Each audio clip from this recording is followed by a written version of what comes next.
গাজীপুর শ্রীপুরে বোতাম তৈরি কারখানায় আগুনে প্রাণ গেল একজনের, আহত হন বেশ কয়েকজন। দুপুরে ভাংনাহাটি গ্রামে M&U ট্রিমস নামের কারখানার কেমিক্যাল গুদামে হঠাৎ আগুন লাগে।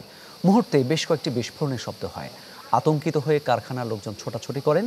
খবর পেয়ে ঘটনাস্থলে যায় ফায়ার সার্ভিসের 7টি ইউনিট। পরে 3 ঘন্টার চেষ্টায় আগুন নিয়ন্ত্রণে আসে।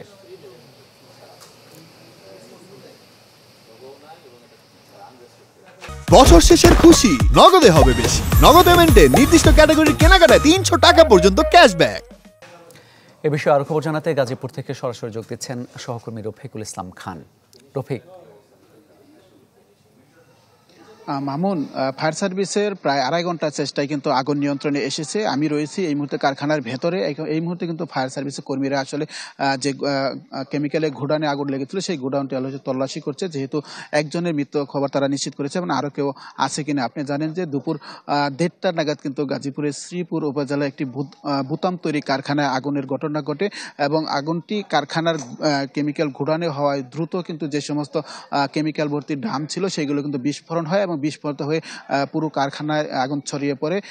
তো প্রথমে যে কারখানার লোকজন ছিল তারা কিন্তু আগুন নেভানোর চেষ্টা চালিয়ে যায়। পরে আগুন বড় হয়, ফায়ার সার্ভিসকে খবর দেয়। একে একে 7টি ইউনিট ঘটনাস্থলে এসে প্রায় 2.5 ঘন্টার চেষ্টায় আগুন নিয়ন্ত্রণে এনেছে। তো ফায়ার সার্ভিসের উপসহকারী পরিচালক মোহাম্মদ মামুন জানিয়েছেন এই ঘটনায় একজনের মৃতদেহ তারা উদ্ধার করেছে। তাছাড়া 3 জন আহত হয়েছে, তাদেরকে উন্নত চিকিৎসার জন্য ঢাকাতে প্রেরণ করা হয়েছে। তো এখানে ঘটনার পরপরই কিন্তু আইনশৃঙ্খলা বাহিনীর সদস্যরা ছুটে এসেছে। সেনাবাহিনী সহ অন্যান্য যারা আছে তারা বিষয়টি আসলে খতিয়ে দেখছে। আর আমরা কারখানা কর্তৃপক্ষের সাথে কিন্তু এখনো কথা বলতে পারিনি, তারা এই বিষয়ে কোনো মন্তব্য এখনো করেনি। আনুষ্ঠানিকভাবে হয়তোবা পরে জানানো যাবে। তবে ফায়ার সার্ভিস যেটি বলছে, এখানে কিন্তু কারখানার নিজস্ব কোনো আসলে পানির ব্যবস্থা ছিল না, অন্য স্থান থেকে পানি এনে তারা একে আগুন নেভাতে হচ্ছে। এই কারণে তাদেরকে কিছুটা সময় বেশি লাগতে হয়েছে। যদি কারখানায় নিজস্ব ফায়ার ফাইটিং ব্যবস্থা থাকতো তাহলে হয়তোবা আগুন এত বড় হতো না এবং যে প্রাণহানির ঘটনা ঘটছে সেটি ঘটতো না।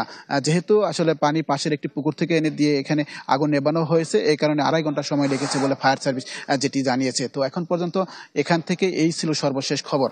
মামুন, ধন্যবাদ আপনাকে। গাজীপুর থেকে জানাচ্ছিলেন সহকর্মী রফিকুল ইসলাম খান।